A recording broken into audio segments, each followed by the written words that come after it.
Good morning, everyone. Welcome to our regular Friday morning hangout with Intuit Developer. Today we have a really special guest, Jason Calacanis. And Jason, I was doing some research, and you've been a part of so many cool things. I couldn't really find a really concise introduction for yourself. So do you think you could help me out? Yeah, and thanks for having me. It's cool to be here. I have lived an incredibly charmed life in the technology industry. I started in the 80s with an IBM PC Junior. I guess actually in the late 70s, we were learning to code on TRS 80s and stuff like that. Like 78, I think 77, 78, 79 I was in New Jersey, and like my cousins got sent to computer camp, and we would literally have they give you a sheet of paper, we'd be like 10, right? Hello world, 20, go to 10, and all this kind of other nonsense. And so I was hooked on computers since that time. But the thing that really got me was in 1983, my dad got me the IBM PC Junior. So I had my own first computer. But then the thing that really wasn't the breakthrough for me was the computer, but it was the Ventel 300 baud modem, which was an amazing device because we had just gotten rid of our rotary phone and had dial tone with touch tones, and you didn't have to put it in a coupler, yeah. Put the phone headset in it. You'd actually just plug it into the phone line. It was incredible. And so I learned how to do something called war dialing and other fun stuff where you try to hack spring codes. To call it hacking would be a little bit over exaggerating, but anyway, I got my start hanging out in the periphery of the hacking circles in New York City and copying software and cracking Chessmaster and selling copies of Chessmaster to other kids at school and learning how to put computer chips into boards and then getting paid to do that, because back then when you had to put memory in, you had to put little chips into boards, and it was tedious and hard, so people would pay me $50 to go do that instead of paying a computer store $500 to do it. But I learned how to do databases, and I started making $20 an hour building little DBase solutions for medical offices. Was the first client I had. And then I went to college, fixed laser printers for a living, and the internet. They had BitNet and access to ARPANET at Fordham, and so I started to experience the internet in 1988 through 93 when I went to college at night. Cool. During the day, I fixed laser printers in order to pay for college at night. And when I was fixing laser printers, somebody introduced me to this concept of Novell networks and token ring, which was the big protocol. And I learned how to put token ring cards in, and then learned how to crimp RG58 cables and put BNC connectors on them, and then just build computer networks before the internet was in places. And so I worked at Amnesty International and started building databases for them. And Cool. in New York, when the internet happened, I started a magazine. I became a journalist. The magazine that I built off my credit cards became a 100-person company almost, and had $12 million in revenue. It was called Silicon Alley Reporter.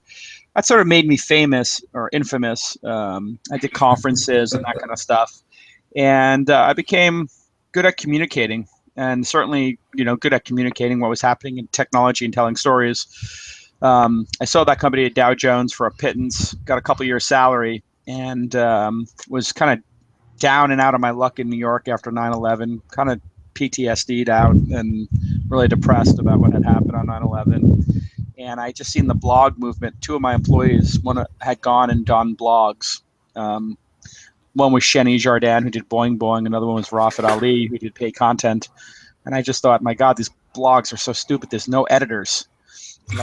This content is terrible. You guys don't know how to spell, and you don't want to put the comma, but everybody keeps reading them. Why are they reading them? And then I realized, they're unfiltered. So yeah, of course they're going to have spelling errors, but they're unfiltered. So they're not kind of like PC Magazine or Wired or anything before it. So we started Weblogs Inc., and we started a blog called Engadget, which then Steve Jobs said was his favorite blog in the Wall Street Journal, and that became a $30 million business that I sold to AOL 18 months after starting it. With Peter Rojas and Brian Alvey and a couple of other folks. And so I made a little bit of money, and that was pretty awesome for a kid from Brooklyn to have, finally the FU money to do whatever I wanted. It's, in our industry, people are, big to talk about, it's not about the money. It's like, it's not about the money if you have it, but if you're really poor and you can't make your rent payments and your parents are in debt and they don't know if they're going to keep their jobs and they keep losing them. Like, it is about the money. And so to me, it was kind of like a watershed moment. It kind of freed me, made me even more cocky and confident, which I already was delusionally confident at that time. The world started to catch up to the delusion I had in my head that, maybe I was going to be good at something in my life.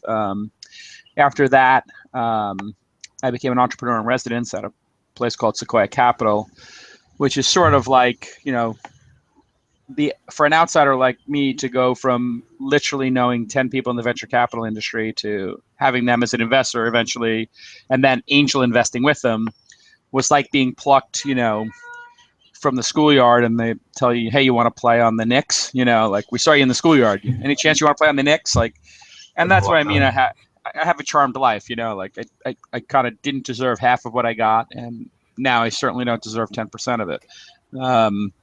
I made a couple of investments in companies that other people didn't understand and didn't want to believe in.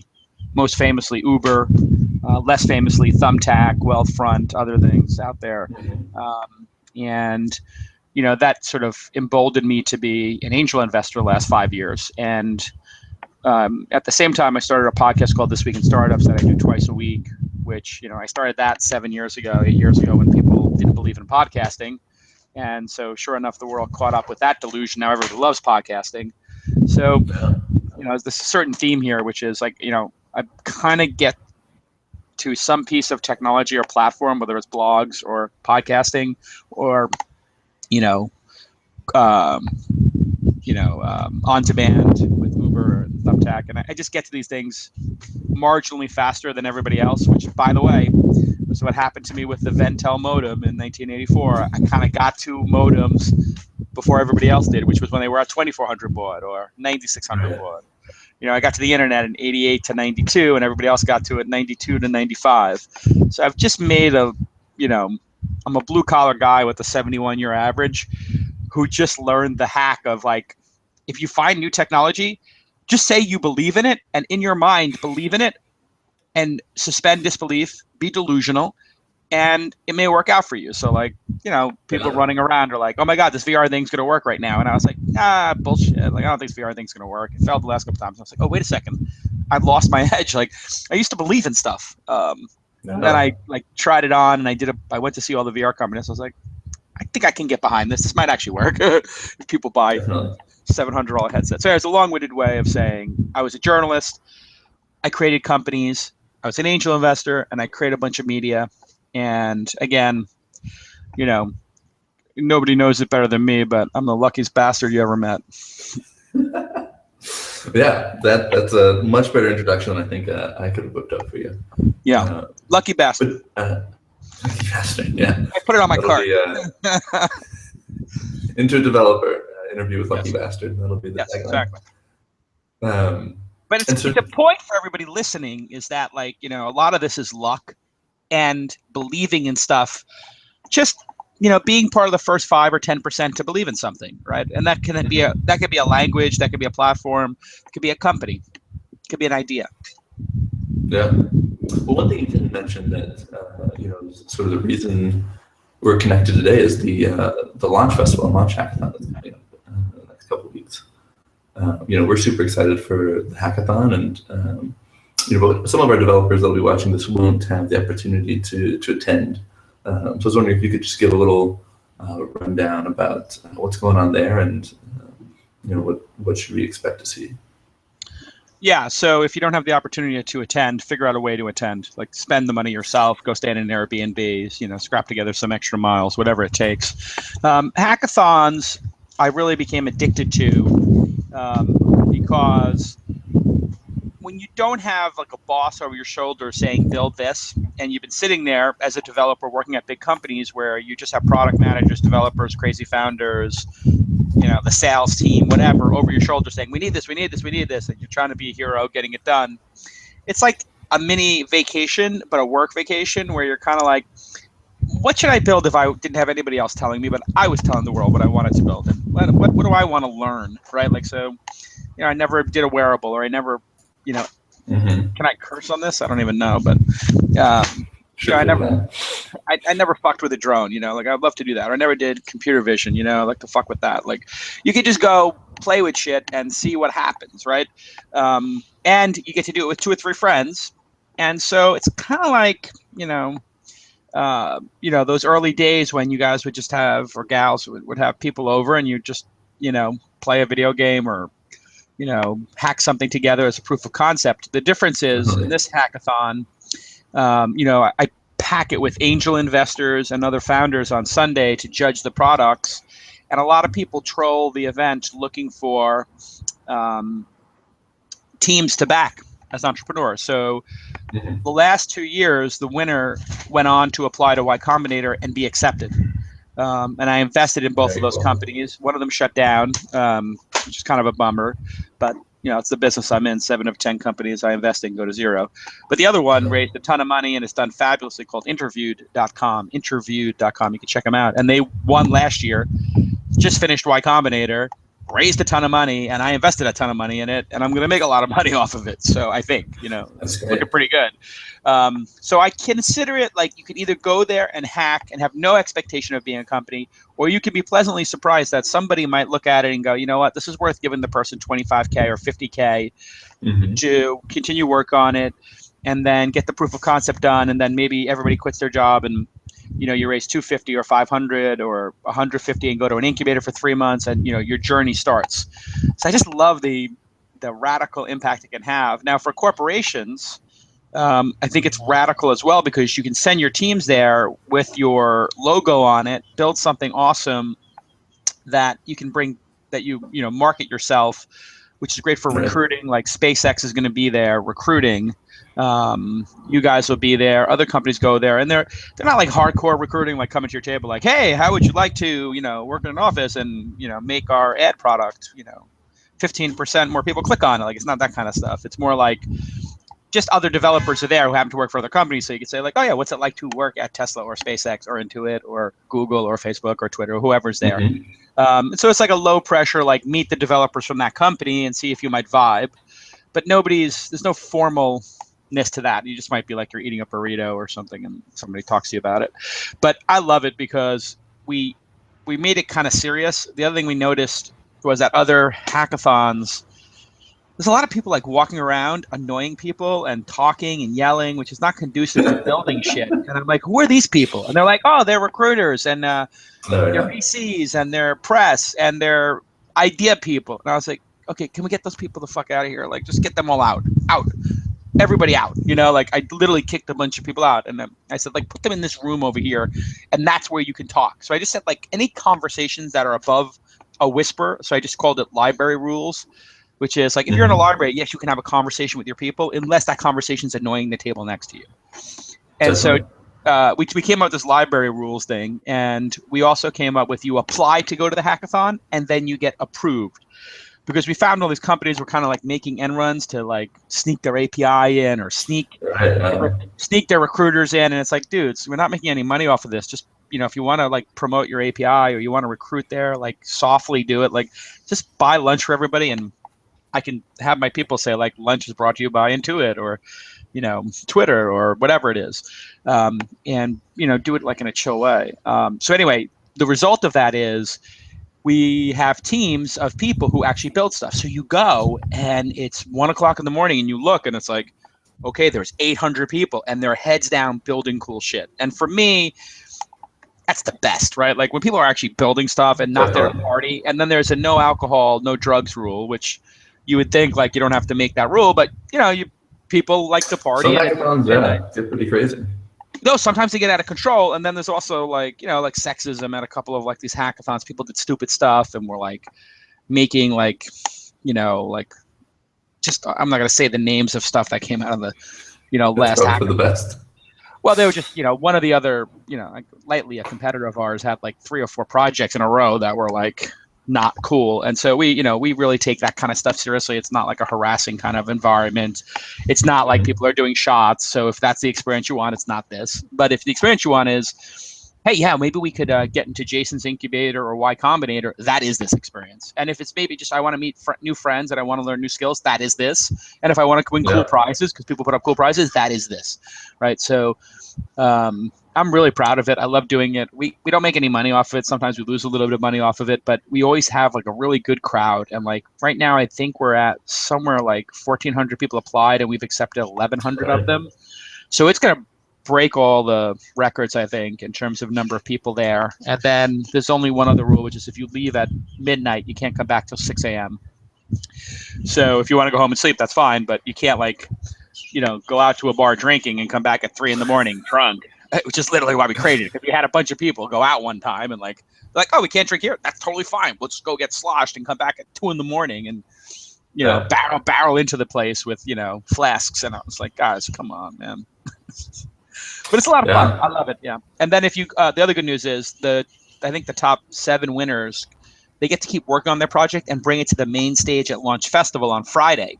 So if you win on Sunday, then we give you 2 minutes to show it on stage in front of 2,000 people and tens of thousands of people on video on the live stream. And that's sort of like, whoa, you get into the big Launch Festival. And then I'm going to invite the top 4 projects to come to to the Launch Incubator in the spring.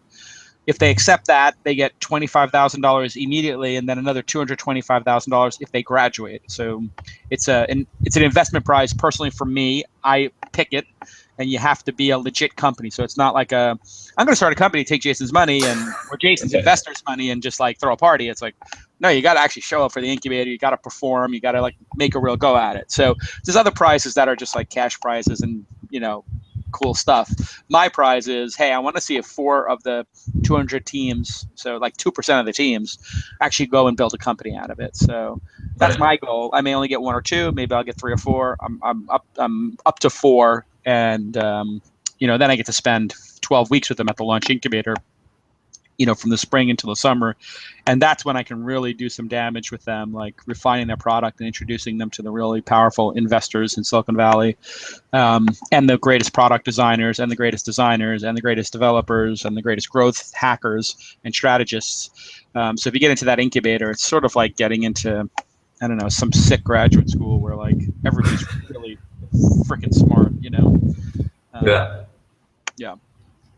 Cool. Yeah, I mean, the Launch Hackathon is definitely one of the ones that there's a lot of things that separate from other hackathons. The applications and the sort of the stricter policies that I think really create a better hacking experience for the developers. So we're happy to support it. Yeah, no, it's great. We're like we're lucky because we have people like you who come back year after year because we share the same philosophy, which is like this exists in the world for this reason, not for this other set of reasons. No judgments, but sometimes I think when you make really good products in the world, or you attempt to, from what I've seen from people in my portfolio, it's like a lot of making good products in the world and good decisions is about saying no to certain things in order to let the yeses stand out, right? And so the yes here is, yes, build something great. Yes, build something meaningful. Yes, refine your skills. Yes, work with a great team. But no, not these other things, right? Right. And this is the I think the first Launch Festival was in 2011, right? Yeah, we've had, I think, 8 of these. This is our 8th year of doing these things. I started out, I had a partner, and we did TechCrunch 50 together. And then after 3 years of doing it together, we broke up, and I started doing Launch. So I think I've done 5 launches and 3 TechCrunches in a row. I was the co-owner of the TechCrunch stuff, and then when we broke up, I just changed the name to Launch and kind of changed the mission a bit, which is we don't make a profit off of the Launch Festival. We don't make a profit off of the Launch Hackathon. I make my money through angel investing, and I've been really lucky there, gotten super lucky. And so that kind of takes the pressure off me to try to make a profit center out of this, and I can just make it to help people. So the Launch Festival itself, I probably have, I think we'll hit 15,000 registered. We have like 13,000 something right now. And we gave away 12,500 tickets to founders for free, which I'm super proud of. And then we gave 250 founders of angel-backed, seed-backed companies demo pit tables, and we'll put 200 companies on stage. So, the Launch Festival itself, which is March 2nd, 3rd, and 4th, is just an amazing thing to go to as well, and just get inspired to launch stuff. It's sort of like I call it a festival because it's sort of like the Sundance Film Festival in that you can go there and just be a fan of technology, or you can go there as an entrepreneur and a filmmaker, right? So you could be both, right? In a lot of cases, people who are fans of movies that go to Sundance eventually wind up making their own short film or feature. Right. We have a couple questions coming in from people who are watching this live. Yeah, my friend David, he would like to know your thoughts about the contrast between the New York and LA Bay Area sort of startup scenes. Yeah, that's a great question. You know, what's the differences between those? Yeah, I spent the first 30 years of my life in New York. It's cold and it's hard. I spent 10 years in LA. It's easy and it's warm. And then I spent, the last year and a half living full time in San Francisco, where it's sometimes hot and sometimes cold, and it's medium intensity. So it really is like the Goldilocks of cities. I would say, the New York tech scene is 10 times bigger than the LA tech scene, and the San Francisco scene is 100 times bigger than the New York scene. And so just in terms of like jumping in the pool and like there's 1,000 people surfing on the beach, like if you come to San Francisco and you're in the tech business, there are going to be 75 other people working on the obscure thing that you're doing, if you're doing something obscure. And if you're doing something mainstream, God, there's going to be 7,500 people working on it. So, the density of it is incredible. And the analogy would be like, if you're in the movie business, there are some filmmakers in New York. There are some filmmakers in San Francisco, like Francis Ford Coppola and George Lucas, like major filmmakers, and New York has Spike Lee and other major filmmakers. But most people are in Hollywood, right? So if you want to have the density of experience, it's nothing like San Francisco. But in New York, I think, it's the greatest city in the world as far as I'm concerned. And LA is the best lifestyle, I think, in the country, and it's just an amazing city in that way. And it's like emerging, right? LA is very much an emerging tech city. The cost of living in LA is like a third of the other two cities. The cost of New York is 20% less than San Francisco.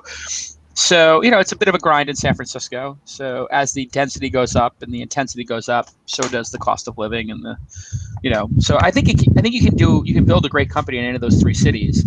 If it's your first time building a company, I would say do it in San Francisco. If it's your second or third time, I think you can loosen up and be in LA or New York, because you can come here and you have a network in San Francisco. You can close the money and then go back to the city you want to live in.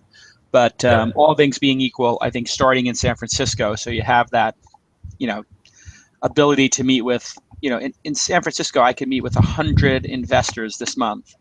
In New York, I can meet with 100 investors in a year or two, maybe.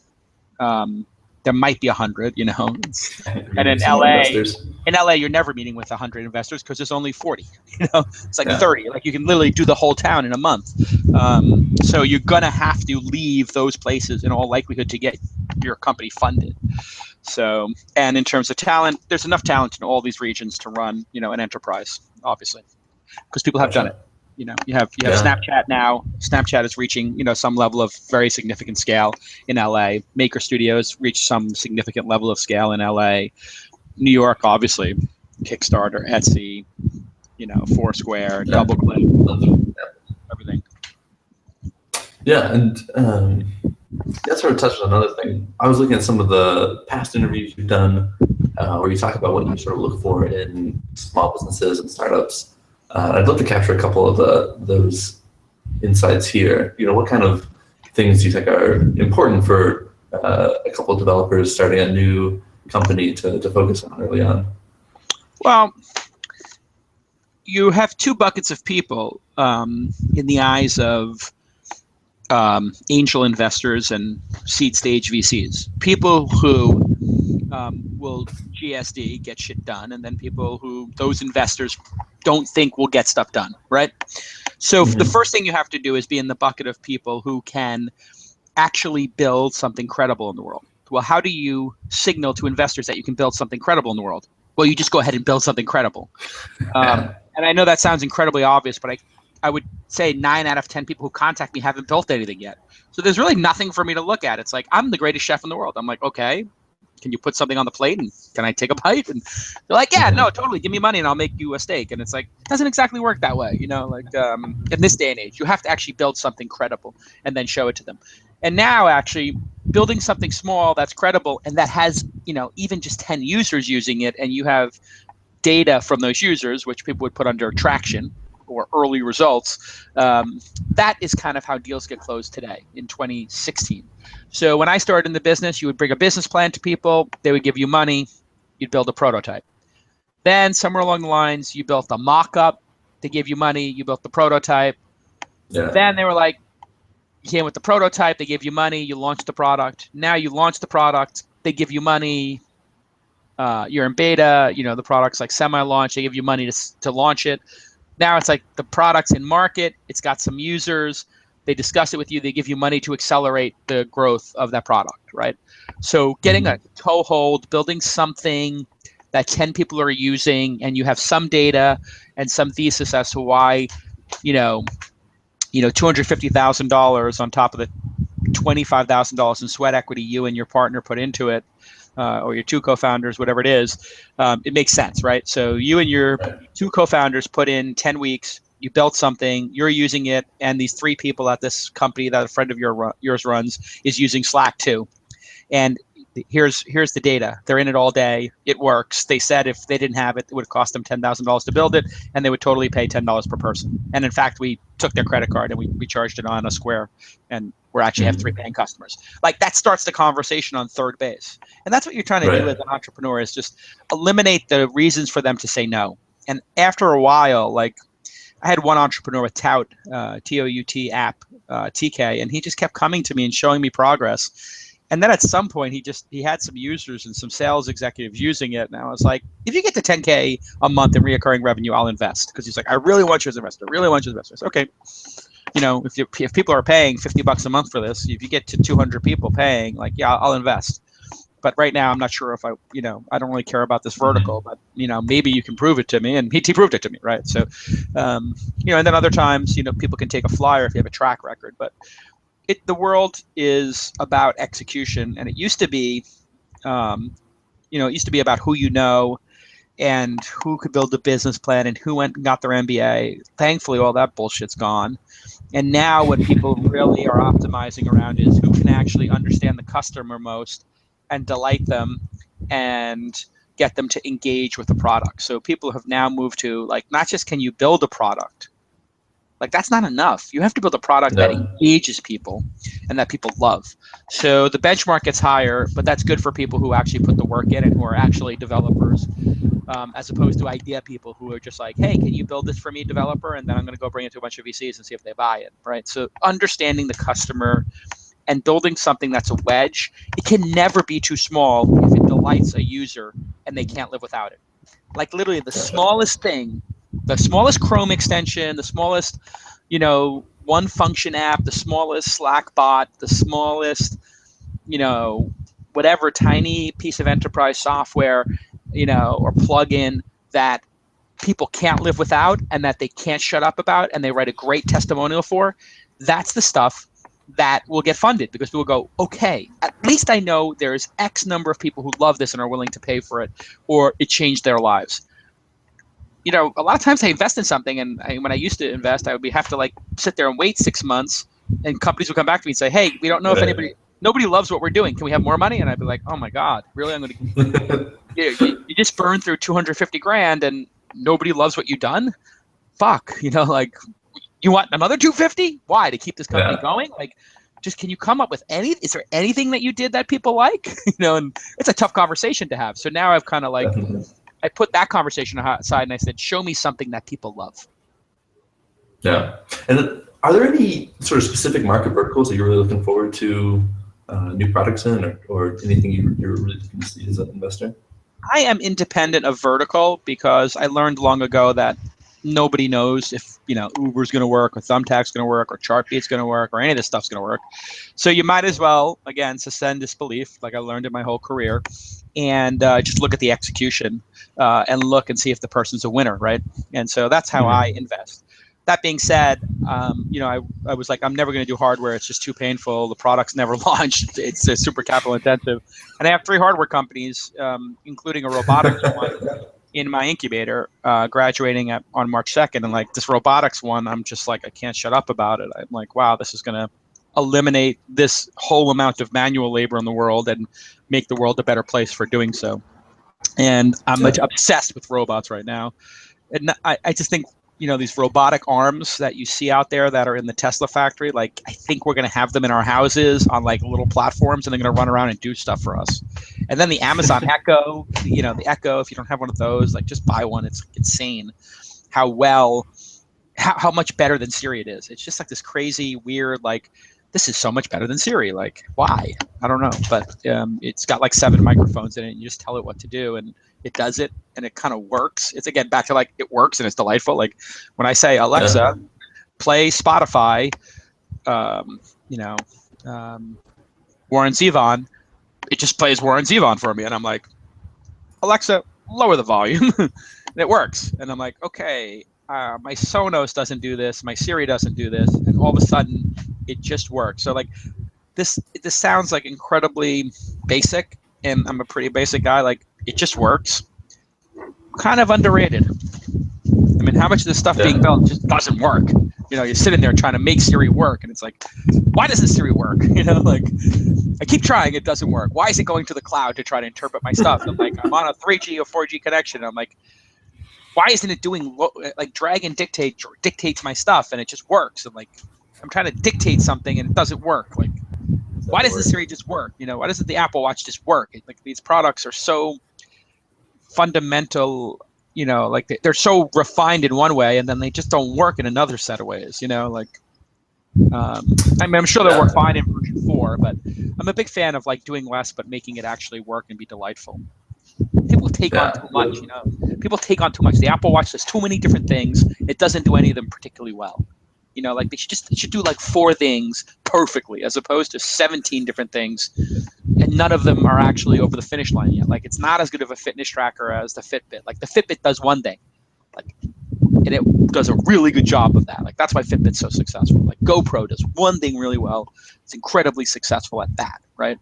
Nobody beats them at putting it on your head or your surfboard, and nobody beats the Fitbit at like tracking your steps and your heart rate and your activity and with your friends and everything. They just dialed it in. So focus, so important. Yeah, absolutely. And I know we're pretty much running out of time here, but I would Bay like Ridge, to Brooklyn. Jack asks, where in Brooklyn? Bay Ridge, Brooklyn. Bay Ridge, Brooklyn. Well, I wanted to finish up with what do you think the key to becoming successful at a hackathon? This Launch Festival hackathon. Yeah, we're sponsoring it. Really excited. What can our developers do? Yeah, the best thing I wrote a blog post about this. So if you type in Calacanis, how to win a hackathon, you'll probably find it on Google. I think pandering to new platforms is a tried and true way to win. So when the watch came out, we had a lot of people doing watch stuff and other wearables. Google Glass, like a couple of years ago, people were really rocking that. Drones and stuff like that. Computer vision. So hardware is hard, but it does result in like a little bit of something more there than just an app. And then there are some people who kind of specialize in pulling together 2 or 3 things. So they're like, yeah, we use computer vision to do X, and then we have it alert you on the watch. And it's like, the watch is just the alert, but the demo kind of rocks because of that, right? So if it's me, I would have that Amazon Echo, and I would put the Amazon Echo on stage, and I'd write a script as the interface for whatever interesting thing I was going to do. So I think bringing in those platforms, really can help take it up a level and make it really noticeable to the judges, even though it might be a little bit of sizzle and not the steak. Sometimes it's nice, when the steak sizzles. Sometimes people like a little accoutrement, right? So I think it's not a bad idea. I think it looking good is something that people overlook sometimes. So having a designer on your team, I think, is a really interesting approach. So a lot of times they don't have a designer and their stuff looks really ganky. Right. If you come up with the same person, they put a designer on their team, and we've really made an allowance for that now. So you can bring a designer, which is kind of cool. And we have to vet them. So go to launchhackathon.com and apply. And it's really great. And like literally, like what I can tell you in my career is like I took a bunch of chances on myself. And I just flew myself to like Tim O'Reilly's eTech conference. I didn't have any money. I stayed at the cheapest, like literally Fleabag, 89, literally under $100 motel. That was 45-minute drive. I rented the cheapest car. for $29 a day. That was a bus ride from the airport. Right. And I didn't have a ticket, and I just hung out in the lobby. And I took a lot of chances like that in my career on myself, and just tried to push myself into the industry and take risk. And I meet a lot of people who are like, I don't have the money for this. I don't have this. I don't know if I have the time for it. It's like, you know what? Burn a vacation day, burn a personal day, invest $500 in your travel, because what else are you going to spend on Coachella tickets or some, get yourself, like, literally, if you're going to get yourself your phone 6 months earlier on contract, or I don't know what you're going to spend your money on, but spend your money on yourself, right? Improving yourself is the best investment. Absolutely. Improving your own skill, improving your own network. You almost never regret the things that you invest in yourself. I mean, if you, putting aside going $200,000 in debt for school, even that a lot of people don't regret. So, invest in yourself. These hackathons, they take time, they take a little bit of money, but find a couch, find a friend, plane, train, automobile. Like, I literally would drive myself to, 10 hours to an event if I had to, in a junker car that I borrowed from my brother. Like, invest in yourself.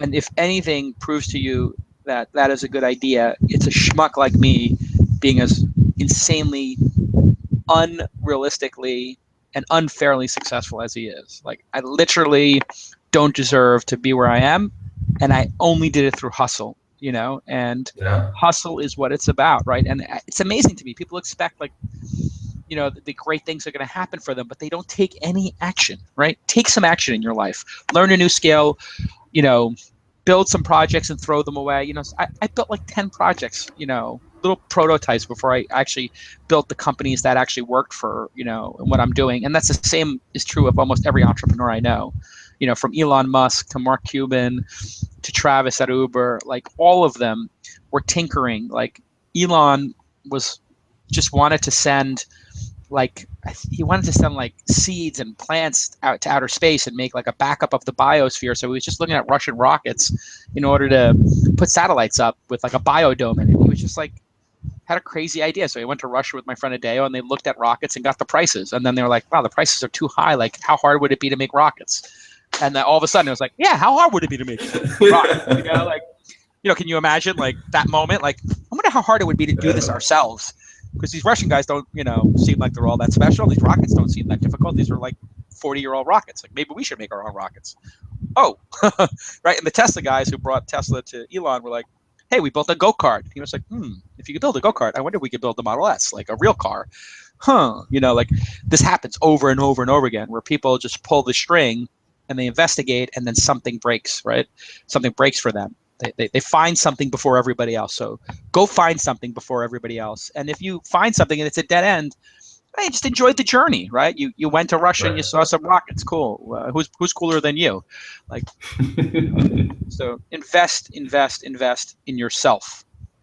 Always. Yeah. I think that's a real talk. Great final sentiment for us. Invest in yourself. Invest in yourself. Thank you so much, Jason. Bless up, everybody. Bless up. Respect. Can't wait to see you at the Launch Festival next week. They don't want you to go to Launch Hackathon. So you know what we're going to do? We're going to go to Launch Hackathon. And we're going to win more. Win more. Okay. Yeah. Thanks for having me. Yeah. Thank you, Jason. Be cool. Cheers. Had a great time.